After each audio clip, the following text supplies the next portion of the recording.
আল্লাহ সুবহানাহু ওয়া তাআলার দরবারে শুকরিয়া জানাচ্ছি যে রব্বুল আলামিন আজকের পবিত্র রজব মাসের চতুর্থ জুমা আজকে আমাদেরকে একত্রিত হয়ে সালাতুল জুমা আদায়ের পরিবেশে মসজিদে এসে বসার তৌফিক দিয়েছেন।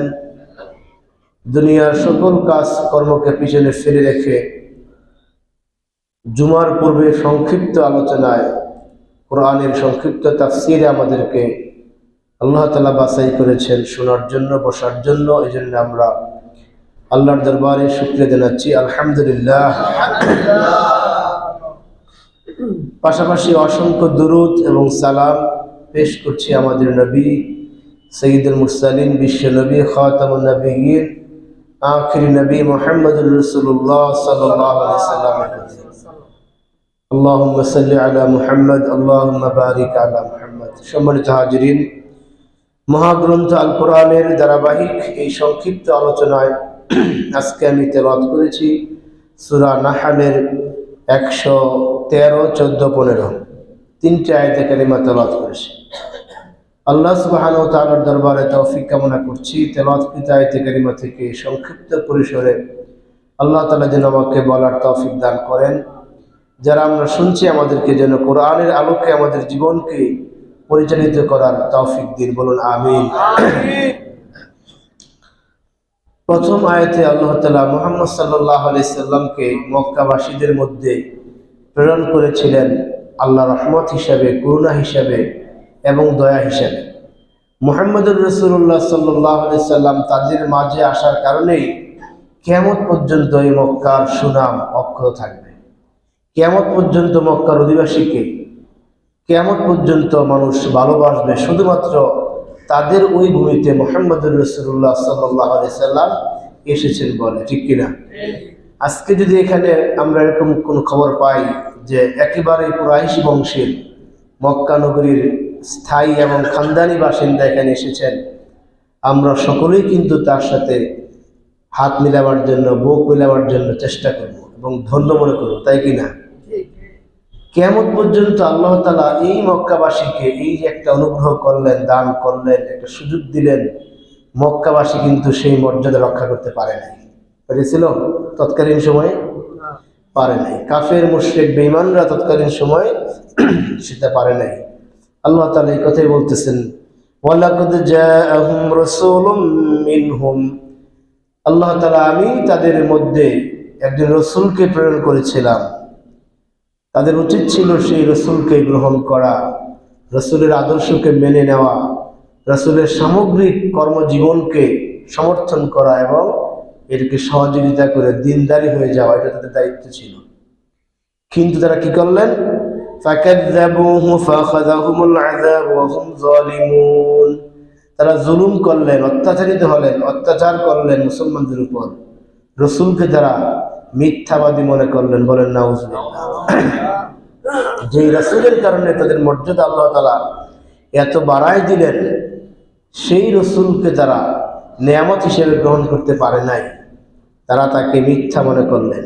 আল্লাহ তাআলা সূরা আল ইমরানের 164 নং আয়াতে আল্লাহ তাআলা এই কথা বলেছেন, লাকাদ মান্নাল্লাহু আলাল মুমিনিনা ইয বা'আসা ফীহিম রাসূলাম মিন আনফুসিহিম।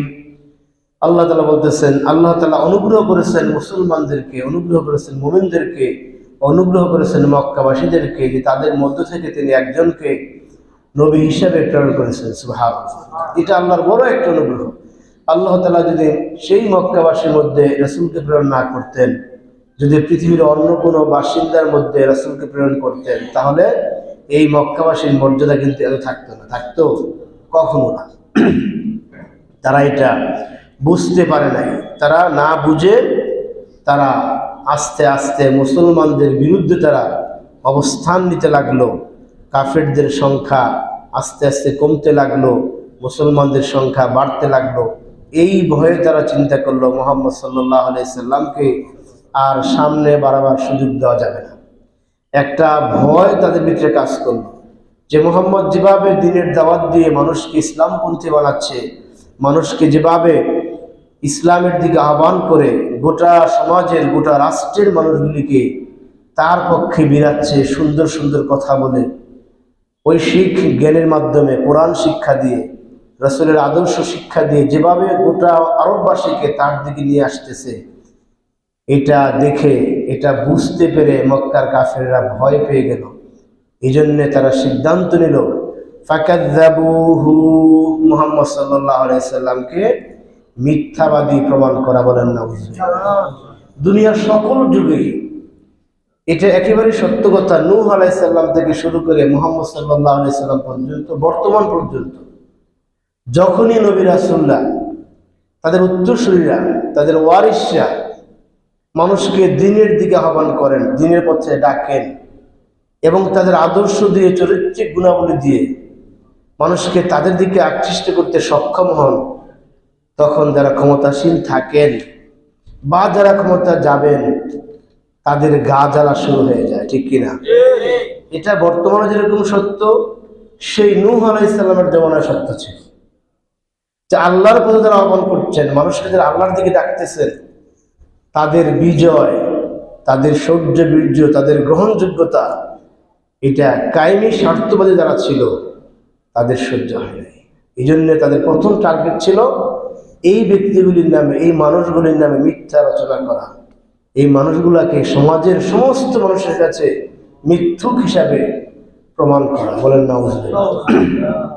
আমরা দেখেছি মূসা আলাইহিস সালাম যখন আল্লাহর পক্ষ থেকে নবুয়তের দায়িত্ব পেয়ে যখন তিনি সমস্ত মিশরবাসীকে তার দিকে নিয়ে আসতেছিলেন, তখন ফেরাউন মূসা আলাইহিস সালামের বিরুদ্ধে বিভিন্ন ধরনের কুৎসা, বিভিন্ন ধরনের অপবাদ সে প্রচার করতে লাগলো। বলেন না? ইব্রাহিম আলাইহিস সালামের অবস্থা একই ছিল, আমাদের নবী মুহাম্মদ সাল্লাল্লাহু আলাইহি সাল্লামের জমানাও একই অবস্থা ছিল। সেই কাফের তৎকালীন ক্ষমতাসীনরা মুহাম্মদ সাল্লাল্লাহু আলাইহি সাল্লামকে মিথ্যাবাদী বলে প্রমাণ করতে চেয়েছিল, কিন্তু প্রমাণিত হয় নাই, বরং নিজেরাই ধ্বংস হয়েছে। আজকেও দেখেন গোটা পৃথিবী সহ আমাদের দেশ সহ ইসলামপন্থীরা যখনই আগায় আসেন তখন তাদের বিরুদ্ধে বিভিন্ন ধরনের অপবাদ, মিথ্যা রটিয়ে তাদেরকে দমানোর চেষ্টা করা হয়। কিন্তু ইসলামের ইতিহাস হলো, আল্লাহর বিধান হলো, সাময়িকভাবে তারা যদিও পরাজিত হয়, কিন্তু একটা সময় এসে যাদেরকে তারা নিশ্চিহ্ন করার জন্য চেষ্টা করেছিলেন তারাই নিশ্চিহ্ন হয়ে যায়। ঠিক কিনা? এরকম ফিরআউন হয়েছে, নমরুদ হয়েছে, আবু জাহেল হয়েছে, আমাদের দেশে তো হওয়ার পথে, নিশ্চিহ্ন হওয়ার পথে। এটা আল্লাহ বলতেছেন ফাকাযযাবুহু, তারা তাদেরকে মিথ্যা মনে করত। আর এর প্রেক্ষিতে আল্লাহ কি করতেন? ফাখাযাহুমুল আযাব ওয়া হুম যালিমুন, আর আল্লাহ তখন এদেরকে বিভিন্ন আযাব দিয়ে গ্রেফতার করতেন। ফেরাউনকে আল্লাহ তাআলা আযাব দিলেন, পানিতে চুবায় মারলেন। মূসা আলাইহিস সালামের শরীর থেকে এক ফুটা রক্ত দূরের কথা, একটা পশমও তার শরীর থেকে ক্ষয় নাই। ঠিক কিনা? একটা পশম পর্যন্ত তাকে বিসর্জন দেওয়া লাগে নাই। আল্লাহ তাআলা মূসা আলাইহিস সালামকে বিজয় দিলেন, ফেরাউনকে একবারে দুলিশাত করে দিলেন। এটা আল্লাহ বললেন যে ফাখাযাহুমুল আযাব, এমন কিছু আযাব আল্লাহ তাআলা দেন যে আযাবের মোকাবেলায় তখন আর তাদের কিচ্ছু করার থাকে না। নমরুদকে আল্লাহ তাআলা এভাবে ধ্বংস করলেন, আবু জেহেলকে আল্লাহ তাআলা এভাবে ধ্বংস করেছেন। এটা হলো নবী রাসূলদের ব্যাপারে বা তাদের ওয়ারিসদের ব্যাপারে, যারা যুগ যুগে, বিভিন্ন যুগে যারা বিভিন্ন পর্যায়ে মিথ্যাবাদী মনে করবেন, তাদের জন্য আল্লাহ তাআলা এরকম শাস্তি রাখেন। এখন প্রশ্ন হলো যে কায়েমি স্বার্থবাদী যারা, যারা ক্ষমতাসীন বা ক্ষমতা যাবেন, তাদের কেন গা জ্বালা হয়? আলেমদের প্রচার প্রসারণা, তাদের ঐক্যবদ্ধ হওয়া, তাদের দিকে মানুষ ফিরে আসা, ঝুঁকে আসা, এটা তাদের গা জ্বালা কেন হয়? আল্লাহ তাআলা জবাব দিচ্ছেন সূরা বাকারার 87 নম্বর আয়াতে, ওয়ালাকাদ আতাইনা মূসাল কিতাবা, আল্লাহ বলেন আমি মূসাকে প্রেরণ করেছিলাম, তার সাথে কিতাব দিয়েছিলাম। কেন? এই কিতাব অনুযায়ী মূসা তার রাষ্ট্রকে চালাবে। বলেন সুবহানাল্লাহ। আল্লাহ তাআলা যত নবী রাসূল দিয়েছেন, শুধু নবী প্রেরণ করেন নাই, পাশাপাশি কিতাব দিয়েছেন, অথবা আগে কিতাব দিয়েছেন, পরে নবীদেরকে প্রেরণ করে ওই কিতাব ফলো করার আদেশ করেছেন। ওয়াকাফাইনা মিন বাদিহি বিররুসুল, এরপরও আমি অনেক রাসূল প্রেরণ করছি। কে বলতেছেন? আল্লাহ বলতেছেন সূরা বাকারার 100 শুধু 87 নম্বর আয়াতে আল্লাহ বলতেছেন ওয়াতাইনা ঈসা ইবনে মারইয়াম, এরপর এরই ধারাবাহিকতায় আমি ঈসা আলাইহিস সালামকে প্রেরণ করলাম, ঈসা ইবনে মারইয়ামকে প্রেরণ করলাম। বিল বাইয়িনাতি ওয়া আইয়াদনাহু বিরূহিল কুদুস, এবং আমি তাকে স্পষ্ট প্রমাণ দিলাম। ঈসা আলাইহিস সালাম যে আল্লাহর নবী, স্পষ্ট প্রমাণ দিলেন, এবং সার্বক্ষণিক রূহুল কুদুস ফেরেশতা দ্বারা, জিবরাইল দ্বারা ঈসা আলাইহিস সালামকে আল্লাহ তাআলা সার্বক্ষণিক নিরাপত্তা দিয়েছিলেন। বলে সুবহানাল্লাহ। এই ঈসা আলাইহিস সালাম বহু প্রমাণ দিয়েছিলেন তাদের সামনে। একবারে এমন অসম্ভব কাজ, যেটা মৃত মানুষকে জীবিত করা পৃথিবীর কারো পক্ষে সম্ভব ছিল না। ঈসা আলাইহিস সালাম কবরের পাশে দাঁড়িয়ে কুম বিইজনিল্লাহ বলার সাথে সাথে দাঁড়িয়ে যেতে, বলে সুবহানাল্লাহ। এরকম স্পষ্ট প্রমাণ দিয়েছিলেন। জন্মন্ধ, কখনো তার চোখে আলো ছিল না, চোখও ছিল না। ঈসা আলাইহিস সালাম আল্লাহর নাম নিয়ে তার যখন চোখের মধ্যে মাসাহ করতেন, তিনি চোখের আলো ফিরে পেতেন। সুবহানাল্লাহ। এরকম স্পষ্ট প্রমাণ দেওয়ার পরও আল্লাহ বলতেছেন, আফাকুল্লামা জাআকুম রাসূলুম বিমা লা তাহওয়া আনফুসাকুম, যখন এই সমস্ত রাসূলদেরকে প্রেরণ করা হয়েছিল, একবারে সেই নূহ আলাইহিস সালাম থেকে শুরু করে মুহাম্মদুর রাসূলুল্লাহ সাল্লাল্লাহু আলাইহি সাল্লাম পর্যন্ত যখনই নবী রাসূলদেরকে প্রেরণ করা হয়েছিল, এই নবী রাসূলরা যেই আদর্শ নিয়ে এসেছিলেন, এই পৃথিবীকে পরিচালনা করার জন্য যে কর্মসূচি প্রণয়ন করেছিলেন, যে সংবিধান আল্লাহর পক্ষ থেকে তারা নিয়ে এসেছিলেন, এটা যখনই লা তাহওয়া আনফুসুকুম, আল্লাহ বলতেছেন তোমাদের মন মতো হয় না, যে এখানে আল্লাহ যা বলেছেন তা তোমাদের মন মতো হয় নাই, তখন তোমরা কি করলে? ইস্তাকবারতুম ফাফারিকান কাযাবতুম, তোমরা এটাকে অস্বীকার করতে, এটাকে অহংকার প্রদর্শন করে প্রত্যাখ্যান করতে, আর কিছু কিছু নবী রাসূলকে তোমরা মিথ্যাবাদী মনে করতে, ফারিকান তাকতুলুন, আর কিছু কিছু নবী রাসূলকে তোমরা হত্যা করতে, বলে নাউজুবিল্লাহ। এটা প্রত্যেক যুগেই ছিল, প্রত্যেক যুগেই ছিল। আল্লাহর পক্ষ থেকে দায়ী যারা ছিলেন, নবী রাসূল তাদের ওয়ারিস সহ, যখনই তাদের এই কর্মসূচিটা ক্ষমতাসীনদের মন মতো হয় নাই, তখন তাদের মধ্যে কিছু কিছু ব্যক্তিকে মিথ্যা বলা হতো, তাদের বিরুদ্ধে মিথ্যা মামলা, মিথ্যা অভিযোগ দিয়ে তাদেরকে গোটা জাতির সামনে মৃত্যু প্রমাণ করার ব্যর্থ চেষ্টা করা হতো, ঠিক কিনা? আবার অফারিকান তাকতুলুন, আবার কিছুদেরকে বিনা অন্যায় তারা হত্যা করত। এটা সমস্ত পৃথিবীতে জুড়ে এই ধরনের ঘটনা কিন্তু ঘটেছে, আমাদের দেশেও ঘটেছে। যুদ্ধ অপরাধের নামে, মানবতা বিরোধী অপরাধের নামে নিরীহ আলেমদেরকে হত্যা করা হয়েছে, যাদের ব্যাপারে বিচারকরাই বলেছেন একদিনের শাস্তি দেওয়ার মতো কোনো তথ্য আমাদের কাছে নাই। বলছিলেন কিনা? সেই 2013 সালের ঘটনা। তারপরও ওই যে এই উলামায়ে কেরামরা, নবীর ওয়ারিসরা আল্লাহর কালামের ভিত্তিতে যে কর্মসূচি জাতির কাছে পেশ করেছিলেন, এটা লা তাহওয়া আনফুসুকুম, তাদের মন মতো হয় নাই, ক্ষমতাসীনদের মন মতো হয় নাই, যার ফলে তারা এটাকে প্রত্যাখ্যান করে কিছুকে হত্যা করেছে, কিছুকে আজীবন জেলখানায় বন্দী করে রেখেছে, ঠিক কিনা? আপনারা সূরা বাকারার এই 87 নম্বর আয়াত গবেষণা করবেন, দেখবেন যে মনে হচ্ছে যেন আমাদের এই বিগত কয়েক বছর পূর্বে আমরা যা করেছি বাংলাদেশে, মনে হচ্ছে আল্লাহ তাআলা আমাদের জন্যই এই আয়াতগুলি নাজিল করেছেন, বলেন সুবহানাল্লাহ। তাহলে আমরা এখান থেকে জেনে গেলাম যে ক্ষমতাসীনরা, অথবা যারা ক্ষমতায় যাবেন বা যারা ক্ষমতায় যাওয়ার স্বপ্ন দেখছেন, যারা মনে করেন ক্ষমতায় চলে গেছি, তারা কি কারণে উলামায়ে কেরামদের বিরুদ্ধে করে? লা তাহওয়া আনফুসাকুম, তাদের কর্মসূচি ওদের মন মতো হয় না।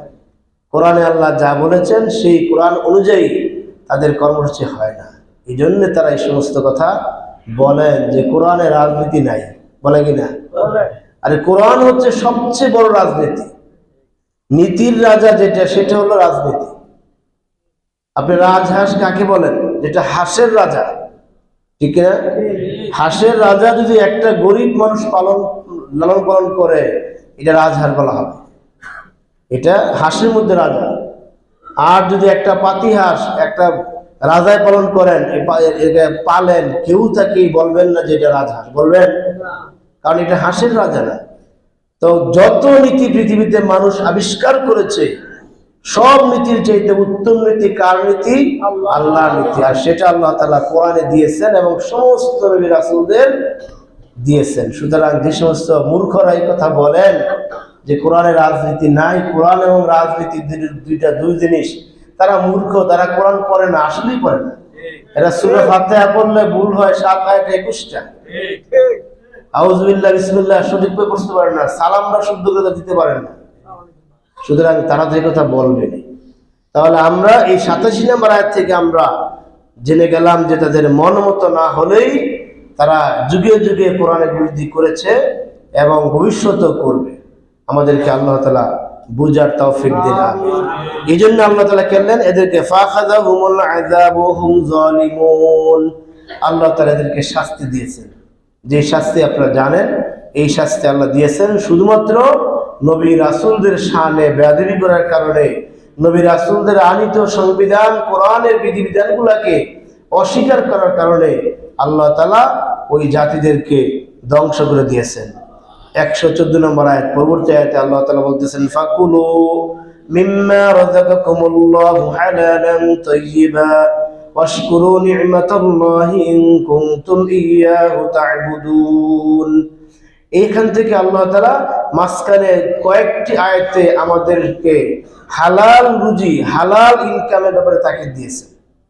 আগের ঘটনা গত সপ্তাহের সাথে মিল ছিল, গত সপ্তাহের সময় না থাকার কারণে বলা যায়নি। 113 নম্বর আয়াতটা গত সপ্তাহে আলোচনার সাথে বলতে পারলে সহজে বুঝে যাইত। এখান থেকে আল্লাহ তাআলা বলতেছেন ফাকুলু মিম্মা রাযাকাকুমুল্লাহু হালালান তাইয়্যিবা, সুতরাং তোমরা খাও পৃথিবীতে যত হালাল এবং তয়্যিব পবিত্র খাবার দিয়েছি, এই পবিত্র এবং হালাল খাবার তোমাদের, আর সেগুলি খেয়ে তোমরা ওয়াশকুরু নি'মাতাল্লাহ, আল্লাহর নিয়ামতের শুকরিয়া আদায় করবে, ইন কুনতুম ইয়্যাহু তা'বুদুন, যদি তোমরা প্রকৃতপক্ষে তার দাসত্ব করে থাকো। সুবহানাল্লাহ। একজন মুমিন ব্যক্তির অন্যতম কাজ হলো, দায়িত্ব হলো আল্লাহর দাসত্ব করা, আল্লাহর বন্দেগী করা। আমরা কিন্তু প্রতিদিন এটা স্বীকার করি, ইয়াকা না'বুদু ওয়া ইয়াকা নাস্তাঈন, যে আল্লাহ আমরা শুধুমাত্র আপনারই দাসত্ব করি, আপনি ছাড়া আমাদের কারো রব নেই। এই জন্য আমরা আমাদের ইবাদত বন্দেগী সব কিছু আপনার জন্যই হয়, এটা আমরা স্বীকার করি এবং এটা মুমিনের দায়িত্ব। আর এই যে আমরা আমল করতেছি, ইবাদত করতেছি, এই ইবাদতগুলি কবুল হওয়ার জন্য আল্লাহ তাআলা এখানে একটা শর্ত দিলেন, ফাকুলু হালালান তাইয়্যিবা, তোমরা খাও আল্লাহ যেটা তোমাদেরকে হালাল করেছেন এবং পবিত্র করেছেন। হালাল এবং পবিত্র রিজিক ছাড়া অন্য কোনো রিজিক ভক্ষণ করলে আর ওইটা খেয়ে তোমার যে রক্ত মাংস হয়, ওই রক্ত মাংস দিয়ে তুমি নামাজ পড়লা, নামাজ কবুল হলো না। ওই টাকা পয়সা দিয়ে পোশাক ক্রয় করলা, ওই পোশাক গায়ে দিয়ে নামাজ পড়লা, নামাজ হলো না। ওই টাকা দিয়ে হজ করলা, হজ হলো না। একেবারে সহজ কথা, ফাকুলু মিম্মা রাযাকাকুমুল্লাহু হালালান তাইয়্যিবা ওয়াত্তাকুল্লাহাল্লাযী আনতুম বিহি মুমিনুন।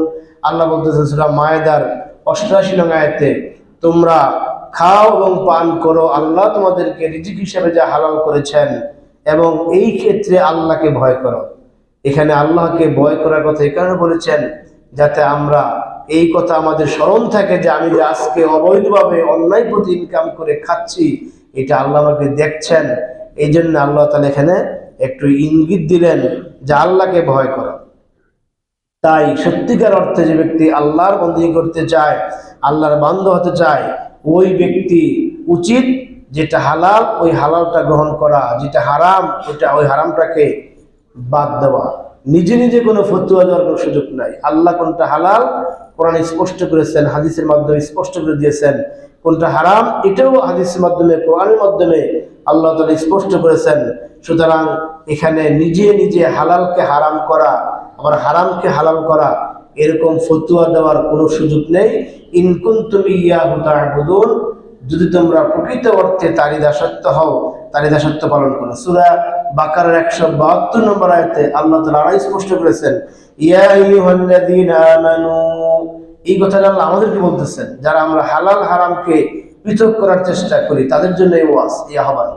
ইয়া আইয়ুহাল্লাযীনা আমানু কুলু মিন তাইয়্যিবাতি মা রাযাকনাকুম ওয়াশকুরু লিল্লাহি ইন কুনতুম ইয়্যাহু তা'বুদুন। আল্লাহ বলতেছেন, হে ইমানদাররা, যদি তোমাদের ইবাদতগুলি প্রকৃত অর্থেই আল্লাহর জন্য হয়ে থাকে, আল্লাহ শর্ত দিলেন যে তোমাদের ইবাদত বন্দেগীর আমলগুলি প্রকৃত অর্থে যদি আল্লাহর জন্য হয়ে থাকে, তাহলে তোমরা হালাল এবং তয়্যিব, হালাল এবং পবিত্র যে রিজিকগুলি আছে তোমরা সেই রিজিকগুলি তোমরা ভক্ষণ করো। বলেন সুবহানাল্লাহ। আল্লাহ জানাই দিলেন যাতে আমাদের কোনো আমল নষ্ট না হয় এই হারাম খাওয়ার কারণে। রাসূল পাক সাল্লাল্লাহু আলাইহি সাল্লাম হাদিসে বলেছেন যে তোমার যদি ফরজ আমল আছে, এই ফরজ আমলের মধ্যে একটা ফরজ আমল হলো হালাল রুজি তালাশ করা। সুবহানাল্লাহ। শুধু নামাজটাই ফরজ করেছে এটাও নয়, বরং তুমি যে দুনিয়াতে কাজকর্ম করবে সেটাও যেন তোমার হালাল হয়, এটা তোমার একটা ইবাদত। আন আব্দুল্লাহ ইবনে মাসউদ রাদিয়াল্লাহু তাআলা আনহু قال قال رسول الله صلى الله عليه وسلم طلب كسب الحلال فريضة بعد الفريضة। যে প্রত্যেক ফরজের মতো একটা ফরজ আমল হলো এই হালাল রুজি তালাশ করা। আপনি যে চাকরি করবেন সেই চাকরিটা হালাল হতে হবে, আপনি যে ব্যবসা করবেন সেই ব্যবসাটা হালাল হতে হবে। অর্থাৎ আপনার সোর্স অফ ইনকাম যা আছে ওইটা হালাল কিনা এটা জানা, এটা বুঝা, এটা নিয়ে চিন্তা করা, এটা আপনি নামাজ পড়ার মধ্যে একটা ফরজ কাজ। খালি কাজ পাইলাম আর কাজ করলাম, চাকরি পাইলাম আর চাকরি করলাম, রিজিক সামনে আসতো আর খাইলাম, এই চিন্তা করে এরকম সুযোগ নাই। এটাকে আপনি অবশ্যই হালাল না হারাম ওইটার উপরে আপনাকে যত্নবান হতে হবে। আমি আগেই বলেছি হালাল খেয়ে যে রক্ত মাংস হলো, এই হারাম এই এই এই এই রক্ত মাংস দিয়ে আপনি ইবাদত করতে হবে। আর হারাম খেয়ে যে রক্ত মাংস হলো ওই হারাম দিয়ে যদি আপনি কোনো আমল করেন সে আমল আল্লাহ তাআলা কবুল করবে না, কবুল করবে না। আজকে আমাদের সময় এমন একটা সময় আমাদের মধ্যে এসেছে, এখন মানুষ শুধু ইনকামের পিছনে ঘুরে, এটা হালাল না হারাম ওই দিকে তারা এখন আর খেয়াল করে।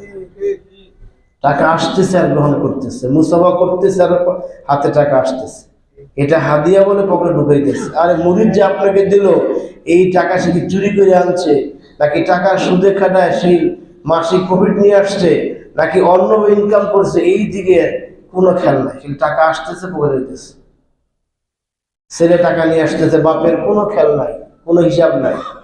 বাপে ঠিকই মসজিদে আসতেছে, নামাজ পড়ছে, আল্লাহওয়ালা, দিনদার, পরহেজগার, নফল আমল সবকিছু করেন, কিন্তু ছেলে যে সন্ত্রাসী করে, চাঁদাবাজি করে আইনা টাকা দিতেছে, বাপের এই ক্ষেত্রে কোনো প্রকার অনুশোচনা নাই।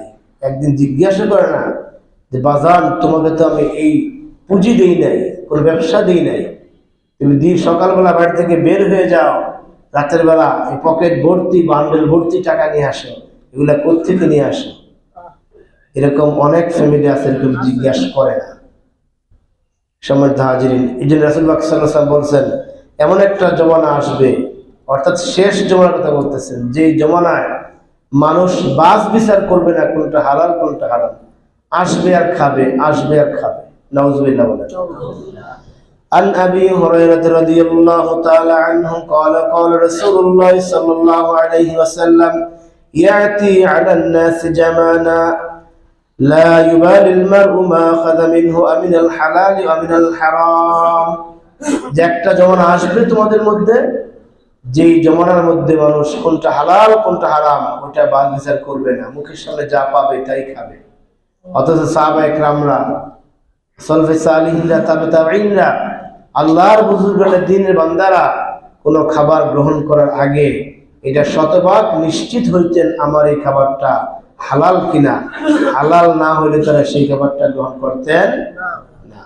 এই জন্য আমাদের প্রত্যেককে আল্লাহর বান্দা হওয়ার কারণে, রসুলের উম্মত হওয়ার কারণে আমাদের এই উপার্জনটা যাতে হালাল হয় ওই দিকে আমাদেরকে শতভাগ সজাগ দৃষ্টি রাখতে হবে। এই হারাম দ্বারা অর্জিত সম্পদের দোয়া আল্লাহ কবুল করবেন না।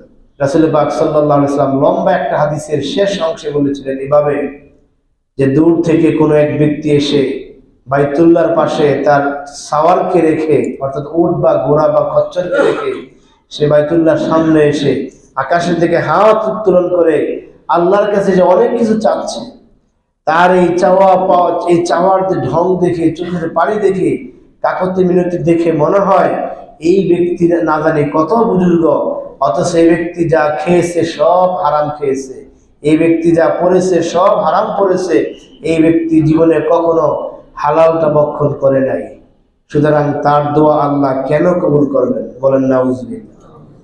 এই জন্য যদি আমার এই পোশাক হারাম হয়, আমার এই দেহ হারাম হয়, এই হারাম পোশাক দিয়ে হারাম দেহ দিয়ে আমি যতই আল্লাহ বিল্লাহ করি না কেন, আল্লাহ কবুল করবেন না। আজকে আমাদের অনেক দোয়া কবুল হয় না, অনেক দোয়া কবুল হয় না। কত দোয়া আমরা করি, কেন কবুল হয় না? আমাদের অনেকেরই মধ্যে এরকম তার ইনকামের মধ্যে এরকম হারাম ঢুকে গেছে, ঠিক কিনা? আর ভালো আছেন আপনারা, অনেক ভালো আমলদার ব্যক্তিরা আছেন, তারা চিন্তা করেন তার ইনকামটা হালাল কিনা, এই চিন্তা তারা অনেকে করেন। এরকম এরকম করেন না এমন ব্যক্তিও নেই। অনেকেই আমাদের কাছে মাসলা জিজ্ঞেস করেন, হুজুর আমি তো দোকানে চাকরি করি, বছর শেষে তো পার্টিরা যখন ক্লোজ করে তখন আমাদের কিছু টাকা দিয়ে দেয়, এটাকে আমার জায়েজ কিনা? সুবহানাল্লাহ। একটা সাধারণ কর্মচারী, তার ভিতরে একটা অনুভূতি আছে যে বছর শেষে তো আমাদের পার্টিরা হিসাব ক্লোজ করলে আমাদের কিছু বকশিস দেয়, এটা জায়েজ কিনা, এরকম জিজ্ঞেস করে। আমি গত কয়েক বছর আগে ট্রাকে চাকরি করে এক ড্রাইভার, ট্রাক কভার ভ্যানের ড্রাইভার, আমি সম্ভবত আগে বলেছিলাম এই ঘটনাটা এখানে। এই ট্রাক ড্রাইভার দেখতে আপনি তাকে এরকম বড় আল্লাহ মনে হবে না।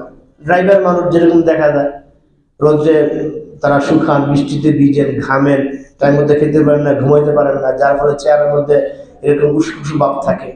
উনি তো খুব বেশি আল্লাহ এরকম দেখা বোঝায় না। আমার কাছে বলতেছেন, হুজুর আমি যেখানে চাকরি নতুন চাকরি নিছি, এখানে চাকরি নেওয়ার পর আমি জানতে পারলাম যে আমাদের ডিপো থেকে আমাদের এই কভার ভ্যানের একটা নির্দিষ্ট তেল দেওয়া হয়। আমি ঢাকা থেকে রংপুর যাব, আমাকে নির্দিষ্ট তেল দেওয়া হয়, কিন্তু যা লাগে তার চেয়ে প্রায় 1.5 গুণ বেশি তেল দেওয়া হয়, ব্যবস্থা করতে হয়। এখানে যে টাকাটা নিতে হয়, টাকাটা আমার সঙ্গে নিতে হয়, এবং এখান থেকে আবার টাকাটা বাদ করে আমার যে সিরিয়ালের বস যারা আছে কয়েকজনকে দেওয়া লাগে। এখন আমি যদি না দেই তাহলে আমার চাকরি থাকবে না, কি করে এখন?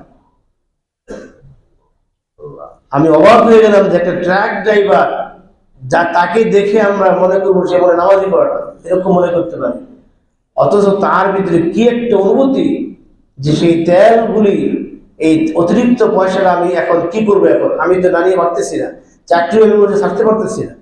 পরে বললাম যে আপনি টাকাগুলো রেখে দেন, পরবর্তী পর্যায়ে কোম্পানিকে ফেরত দিবেন, না দিলে আপনি চাকরি ছেড়ে দিবেন, এই টাকাগুলো আপনি অন্য কোথাও সওয়াবের নিয়ে দান করে দিবেন। সে কিন্তু তাই করেছে। মাস শেষে প্রায় 14 থেকে 15,000 টাকা তার কাছে জমেছিল। তার মানে এরকম ভালো সালেহ লোক আছে কিন্তু আমাদের কাছে, আছে কিনা? আর এই জন্যই তো আল্লাহ তাআলা দুনিয়া টিকিয়ে রাখছে। আল্লাহ রাসূলের বক্তব্য বলে, একজন মানুষ যদি আল্লাহ আল্লাহ বলার মতো থাকে পৃথিবীতে, এবং সে যদি প্রকৃতপক্ষে মুমিন হয়ে থাকে, তাহলে আল্লাহ তাআলা পৃথিবীকে ধ্বংস করবেন না। সুবহানাল্লাহ।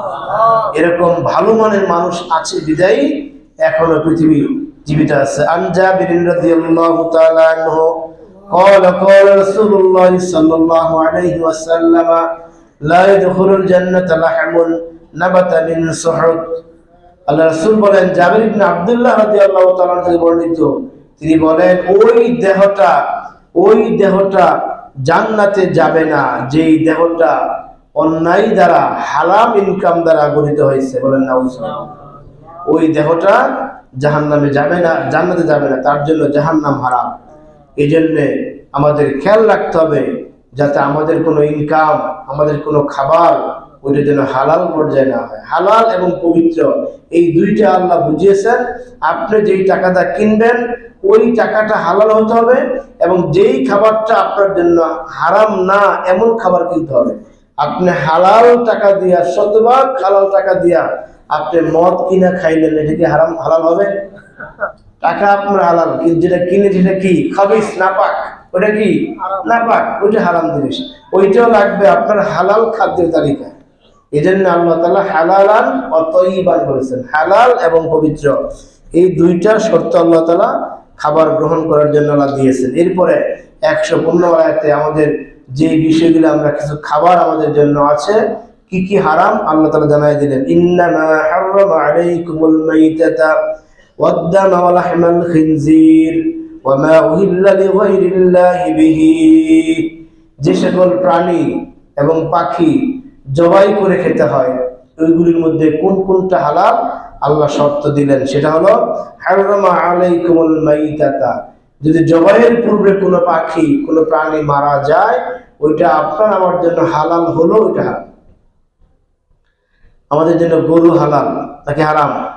হালাল, ছাগল, খাসি, বেড়া সবগুলো হালাল, উট হালাল, হরিণ হালাল, এরপরে আমাদের জন্য যে আরো যেরকম প্রাণীগুলো আছে মহিষ, এগুলো হালাল, কিন্তু জবাই করতে হবে এরা জীবিত থাকা অবস্থায়। মারা গেছে তখন জবাই করলে এটা হালাল হবে না। এই জন্য আল্লাহ প্রথম শর্ত দিলেন, ইন্নামা হাররামা আল্লাহ আলাইকুম, আল্লাহ তাআলা হারাম করলেন তোমাদের জন্য মাইতাতা, মৃত যত প্রাণী আছে, যেগুলি জবাই করে খেতে হবে, এরকম যত প্রাণী আছে মারা গেল, জবাইয়ের পূর্বে মারা গেল, এটা হারাম প্রাণী, অর্থাৎ যেগুলো জবাই করার জন্য শর্ত।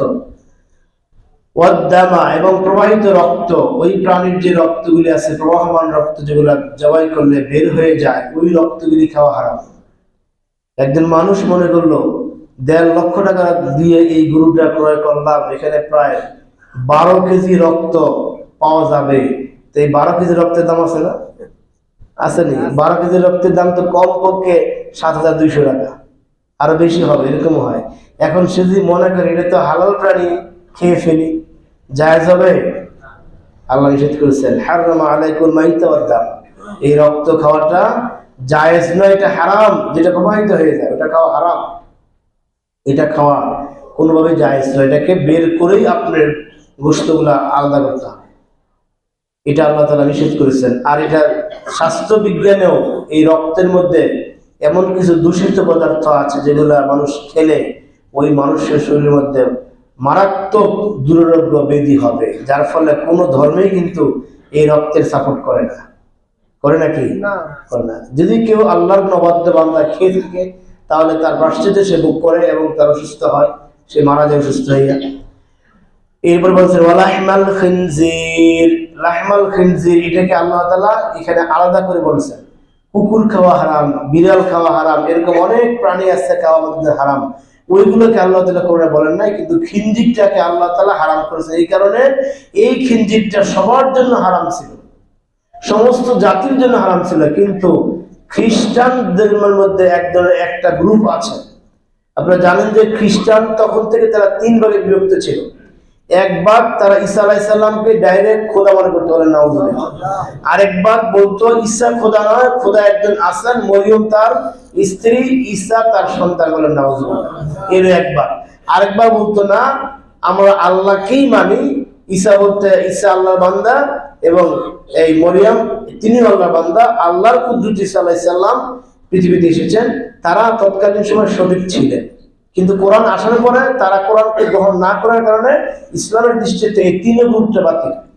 এই খ্রিস্টানদের মধ্যে তারা এই আল্লাহ যে খিনজিরকে হারাম করেছেন, শুকর যাকে বাংলাতে আমরা বলি, একে যে আল্লাহ হারাম করেছেন, তারা এটা মানত না, তারা এটা খাইতে ইচ্ছা করে, যার ফলে আল্লাহ তাআলা এই শুকুরের নামটা এখানে স্পষ্ট করেছেন। কারণ এই শুকুরকে তারা হালাল মনে করে খেত।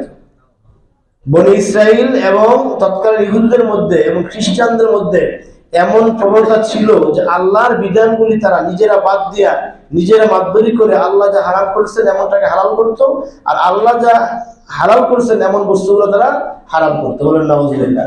আল্লাহ উটকে হালাল করেছেন, যত প্রকার উট আছে সকল প্রকার উট হালাল, কিন্তু বনি ইসরাইলরা এবং তৎকালীন মক্কার কাফেররা কিছু কিছু উটকে বিভিন্ন নাম দিত, এই নাম দিয়ে তাদেরকে হারাম ঘোষণা করতো, এদেরকে ছেড়ে দেওয়া হতো। আর তারা যেখানে যাইতো, যা খুশি তাই করতো। এই উটটা কারো বাড়িতে গেলে তারা তাদেরকে ধন্য মনে করত। অর্থাৎ ইহুদিরা আল্লাহর হারাম বস্তুকে, হালাল বস্তুকে হারাম করেছে, আর খ্রিস্টানরা আল্লাহর হারাম বস্তুকে তারা হালাল করেছে। যার কারণে আল্লাহ তাআলা আমাদের জন্য এই চূড়ান্তভাবে কিয়ামত পর্যন্ত শুকুরের গোশতকে আল্লাহ তাআলা হারাম ঘোষণা করেছেন। আর এই শুকুরের গোশত থেকে মারাত্মক রোগ হয়, যে রোগের কোনো চিকিৎসা নাই, ক্যান্সার সহ, প্লেগ সহ, এইডস সহ, এরকম মারাত্মক রোগ হয় এই শুকুর থেকে।